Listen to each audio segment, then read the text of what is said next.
Hello students, आज का हमारा टॉपिक है इफेक्टिव लेंथ। इफेक्टिव लेंथ जो होती है एंटीना की, वो बताती है कि कितना एंटीना हमारा इफेक्टिव है, उसकी इफेक्टिवनेस कि वो कितना अच्छे से रेडिएट करता है एटमॉस्फेयर में और कितना अच्छे से एटमॉस्फेयर की इलेक्ट्रोमैग्नेटिक वेव्स को कलेक्ट करता है।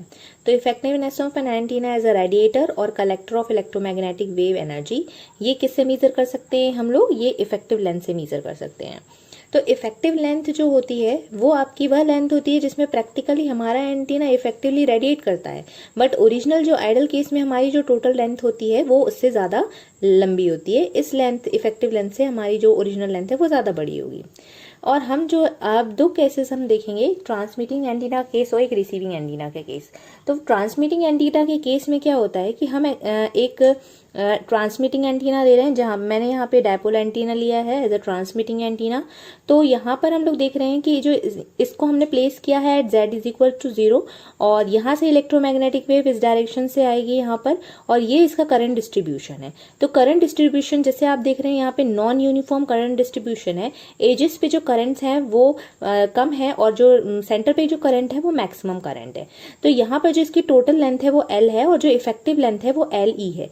इफेक्टिव लेंथ हम लोग कैसे देख रहे हैं कि जो हमारा करंट है सेंटर पे, जो मैक्सिमम करंट है उसे हम यूनिफॉर्मली प्लेस कर रहे हैं और मानते हैं कि ये हमारा जो हम एक एंटीना बना रहे हैं ये एक इमेजिनरी एंटीना है जिसमें जो करंट है वो यूनिफॉर्म है और यहाँ पर जो इसकी लेंथ है वो LE है। तो ये आपकी इफेक्टिव लेंथ हुई। तो जो हमारा एंटीना है इस इफेक्टिव लेंथ के हिसाब से ही रेडिएट करेगा एटमॉस्फेयर में। तो ये जो रेडिएशन हो तो रही है हमारे डायपोल एंटीना में, इस प्रैक्टिकल एंटीना में, बट जो इफेक्टिव इसकी लेंथ है वो शॉर्ट हो जाएगी, इसकी टोटल लेंथ से थोड़ी कम रहेगी। तो यहाँ पर देखिए, तो effective length of an antenna carrying peak current I0 is defined as the length of an imaginary linear antenna with a uniform distributed current such that both the antenna have a same far field in θ=π/2 plane. तो हमारी जो practical length है और practical antenna है उसी के जैसा हमने एक इमेजिनरी एंटीना जो है वो एज्यूम किया है और यहाँ पर जो इसकी करंट है वो यूनिफॉर्म है। तो इसमें जो इसकी लेंथ होगी वो होगी इफेक्टिव लेंथ ऑफ एंटीना। और ये लेंथ हम लोग एक तरीके से एग्जाम्पल में भी देखते हैं कि हम मान लेते हैं कि हमने एक ग्लास लिया है जो कि नॉन यूनिफॉर्म है और इसमें जो वाटर फिल किया है हमने वो पूरा का पूरा भरा हुआ है।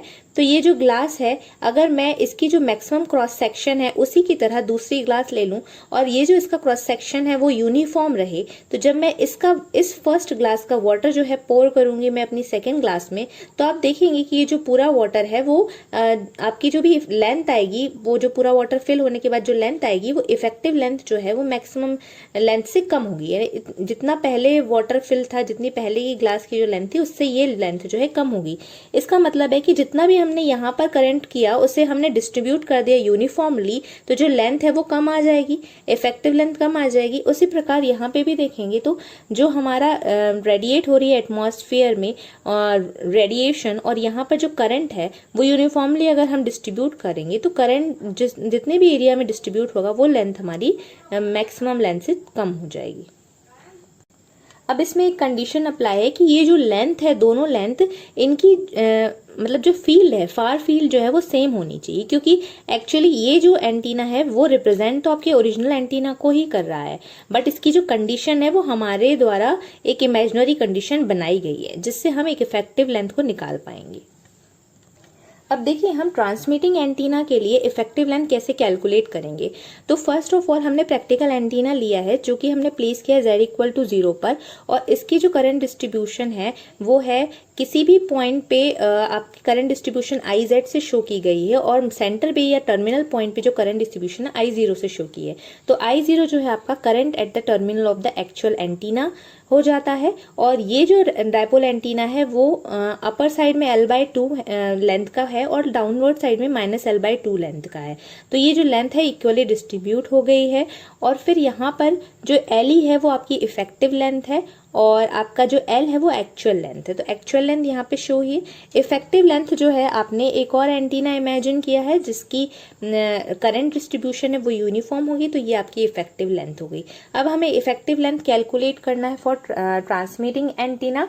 या हमारा जो एंटीना इफेक्टिवली रेडिएट करेगा, कितनी लेंथ हम लेनी है वो हम देखने के लिए पहले हम एवरेज लेंथ लेंगे। तो यहाँ पर देखें आप, तो हमने इस लेंथ को एवरेज किया है और एवरेज निकाला है हमने डी जेड के रिस्पेक्ट में। तो यहाँ देखिए, तो जो डी जेड है वो आपका जेड डायरेक्शन में एक छोटा सा एक कहना चाहिए इन्फाइनिटेसिमल जो पॉइंट होता है वो है, जिसके रिस्पेक्ट में हम इंटीग्रेट करेंगे हमारी लेंथ को -l/2 से l/2। तो हमारी लेंथ जो है -l/2 से l/2 तक इंटीग्रेट की जाएगी और हम इसको मल्टीप्लाई करेंगे करंट को। तो करंट जो डिस्ट्रीब्यूट होगा वो क्या है, IZ है, जो कि हमने इमेजिन किया था एक सिंगल पॉइंट पे करंट IZ है, जिसे हम डिस्ट्रीब्यूट करेंगे थ्रू आउट द लेंथ। तो थ्रू आउट द लेंथ जितना भी हमारा करंट है वो आ जाएगा यहाँ पे, ठीक है। अब यही जो करंट है वो हमने माना है इस इफेक्टिव लेंथ वाले इमेजिनरी एंटीना पे। तो यहाँ पर देखें तो करंट I0 है वो डिस्ट्रीब्यूट होगा है through out the length LE। तो यहाँ पे I0 is multiply by LE, तो ये दोनों जो है वो बराबर हो जाएंगे। यहाँ पे करंट जो है हमने through out the length distribute किया है, ये इस साइड है, और वही बराबर होगा हमारे इस करंट और इस लेंथ के मल्टीप्लीकेशन के बराबर। अब यहाँ पर हम इफेक्टिव लेंथ निकाल सकते हैं। तो इफेक्टिव लेंथ हमारी हो जाएगी, ये I0 जो है यहाँ डिनोमिनेटर में चला जाएगा तो 1/I0, और यहाँ पर जो इंटीग्रेशन होगा -l/2 से l/2 तक IZ dz का इंटीग्रेशन। तो यहाँ देखें, तो ये मान लेते हैं कि हम एवरेज वैल्यू शो कर रहा है करंट की, तो हम इसे I एवरेज से भी शो कर सकते हैं, I average into L। Otherwise यहाँ पे हम इंटीग्रेशन की प्रॉपर्टी लगा सकते हैं। इंटीग्रेशन की प्रॉपर्टी जैसे -a से a जब हम इंटीग्रेट करते हैं और यहाँ पर 2 आ जाएगा, और ये जो इंटीग्रेशन लिमिट है वो 0 से l/2 चेंज हो जाएगी। तो ये दोनों तरीके से सॉल्व कर सकते हैं। अगर फर्स्ट केस में हम I एवरेज ले रहे हैं तो यहाँ हो जाएगा I एवरेज, और यहाँ पर जो लेंथ है वो आ जाएगी L, और यहाँ पे होगा I0। तो ये हो गई आपकी इफेक्टिव लेंथ। और दूसरे केस में जब हम इंटीग्रेट शो कर रहे हैं तो प्रॉपर्टी लगाने के बाद 2/I0 और 0 से l/2 IZ dz। तो ये हो गई effective length of transmitting antenna. यहाँ पे लेंगे length that has a current I0 at all point along its length and that radiates the same field strength E as actual antenna. तो यहाँ पे जो हमने दिया है, ये जो फील्ड रेडिएट कर रहे हैं वो सेम होगी, और यहाँ पर हमने इसका एक रिप्रेजेंटेशन लिया है जिसमें हमने करंट को यूनिफॉर्म लिया है। तो इन दोनों को जब हम इक्वेट कर देते हैं तो फाइनल आपका जो इफेक्टिव लेंथ आ जाता है फॉर ट्रांसमिटिंग एंटीना। नाउ अब हम बात करते हैं फॉर रिसीविंग एंटीना। तो रिसीविंग एंटीना के लिए हम इफेक्टिव लेंथ निकालेंगे। तो उसके लिए मैंने एक डायपोल एंटीना एज्यूम किया है। डायपोल एंटीना की लेंथ हमने ली है L इज इक्वल्स टू λ/2, और यहाँ पे इसकी इफेक्टिव लेंथ है L इज इक्वल्स LE, ठीक है। तो यहाँ पर जो रेडिएशन इलेक्ट्रोमैग्नेटिक फील्ड आ रही है इलेक्ट्रिक ई फॉर्म में, और ये हमारा डायपोल एंटीना जो है एज अ रिसीविंग एंटीना हम यूज कर रहे हैं। तो आप जानते हैं कि जो वोल्टेज इंड्यूस्ड होगा वो होता है हमारा effective length into electric field. तो इलेक्ट्रिक फील्ड यहाँ पर अगर आपको इलेक्ट्रिक फील्ड पता है और आपको वोल्टेज इंड्यूस्ड पता है तो आप यहाँ पर इफेक्टिव लेंथ निकाल सकते हैं। तो L इक्वल्स टू हो जाएगा V/E। अब यहाँ पर देखें, नेक्स्ट हमने एक करंट डिस्ट्रीब्यूशन लिया है, यहाँ पर L इज इक्वल्स टू λ/2।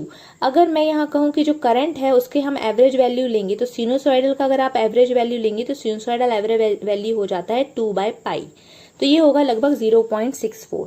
तो जब हम करंट का डिस्ट्रीब्यूशन करेंगे, एवरेज डिस्ट्रीब्यूशन अगर निकालेंगे, तो यहाँ पर जब एवरेज आपका आ जाएगा 0.64, तो जब हम इसको टोटल लेंथ के साथ मल्टीप्लाई कर देंगे तो ये 0.64 मीन्स इस पॉइंट पे हम लोग 1 मान रहे हैं, तो इस पॉइंट पे जाके जब हम एवरेज करेंगे तो ये आ जाएगा 2/π और जो होगा 0.64। तो यहाँ पर जो यूनिफॉर्म डिस्ट्रीब्यूशन होने के कारण इसकी जो इफेक्टिव लेंथ हो जाएगी 0.64, टोटल लेंथ की 0.64 हो जाएगी।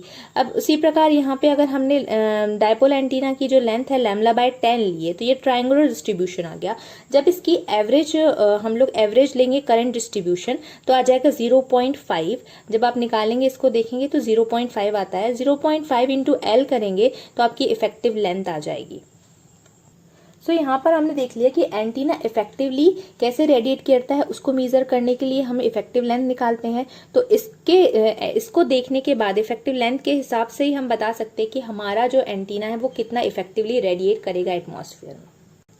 सो यहाँ पर हमने देख लिया सिनुसॉइडल करंट डिस्ट्रीब्यूशन और यहाँ पे ट्रायंगुलर करंट डिस्ट्रीब्यूशन के जब करंट डिस्ट्रीब्यूशन के एवरेज निकालेंगे तो हमारी इफेक्टिव लेंथ इस प्रकार से आ जाएगी। तो for receiving antenna effective length is, it is a ratio of induced at the terminal of the receiving antenna, it is a ratio of induced voltage, जो टर्मिनल पे वोल्टेज इंड्यूस्ड होता है उसका रेशियो होगा, मतलब V किसके साथ, under open circuited condition to the incident electric field intensity, जो भी इंसिडेंट इलेक्ट्रिक फील्ड हुई है उसके साथ जब हम रेशियो निकालेंगे V/E करेंगे तब हमारी इफेक्टिव लेंथ आ जाएगी। तो इफेक्टिव लेंथ जो है उसका यूनिट होगा मीटर और वेव लेंथ।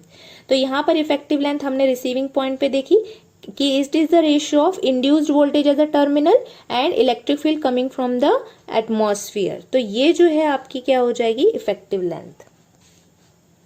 यहाँ पर देखें तो L is equal to V/E और where V is induced voltage and E is incident electric field strength, जिसे हम वोल्ट पर मीटर में शो करते हैं, और इंड्यूस्ड वोल्टेज को हम वोल्ट में शो करते हैं।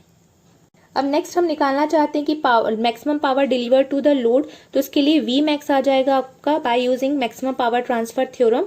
तो यहाँ पर V²/4RR, RR आपका रेडिएशन रेजिस्टेंस है।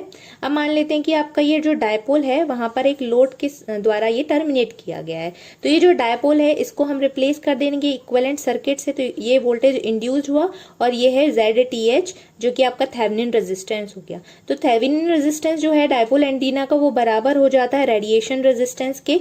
तो यहाँ पर हमने जो मैक्सिमम वोल्टेज या मैक्सिमम पावर जो है वो कैसे होगी, V²/4RR, ये आपकी मैक्सिमम पावर ट्रांसफर थ्योरम से ये फॉर्मूला आता है। यहाँ पर जो V है अगर आप देखें तो V इज इक्वल टू हो जाएगा effective length into electric field, तो V इज इक्वल टू होगा E इंटू LE। तो यहाँ पर V की वैल्यू पुट कर देंगे E और LE, तो ये LE²E² हो जाएगा। अब आपने देखा है हमारी इफेक्टिव अपर्चर की क्लास में कि मैक्सिमम इफेक्टिव अपर्चर क्या होता है, तो मैक्सिमम जो received power upon power density of incident wave, तो ये हमारा इफेक्टिव अपर्चर हो जाता है, मैक्सिमम इफेक्टिव अपर्चर। तो इसके लिए हम लोग क्या करेंगे, मैक्सिमम रिसीव्ड पावर आपकी ये है तो ये यहाँ पे पुट कर देंगे, और पावर डेंसिटी जो है आपकी P से शो हुई है, V स्क्वायर की जगह EL² लिखेंगे तो LE²E² यहाँ पर आ जाएगा, और ये आपका हो जाएगा 4PRR। यहाँ पर देखें तो आपका जो पावर डेंसिटी है वो होती है Z0, और यहाँ पर जो आपका E है तो आपकी इलेक्ट्रिक फील्ड स्ट्रेंथ, और Z0 है इंट्रिंसिक इम्पीडेंस जो कि 120 पाई होता है। तो यहाँ पर आपकी मैक्सिमम इफेक्टिव अपर्चर आ जाता है LE² Z0, E² C² cancel हो जाता है, बचता है 4RR। यहाँ पर हमने क्या किया है कि P की वैल्यू जो है यहाँ से पुट कर दी है, तो ये आपका फॉर्मूला जो है फाइनली आपका मैक्सिमम इफेक्टिव अपर्चर आ जाता है, और यही आपका रिलेशन है effective aperture, maximum effective aperture और इफेक्टिव लेंथ के बीच में। तो आपने देखा कि इफेक्टिव लेंथ हमने ट्रांसमिटिंग और रिसीविंग दोनों केस से निकाला है। इफेक्टिव लेंथ जो है एक्चुअल लेंथ से कम होती है, और ये शो करती है कि हमारा एंटीना कितना इफेक्टिवली रेडिएट कर रहा है एटमॉस्फेयर में। Hope you like this video. Please like, subscribe and share my channel.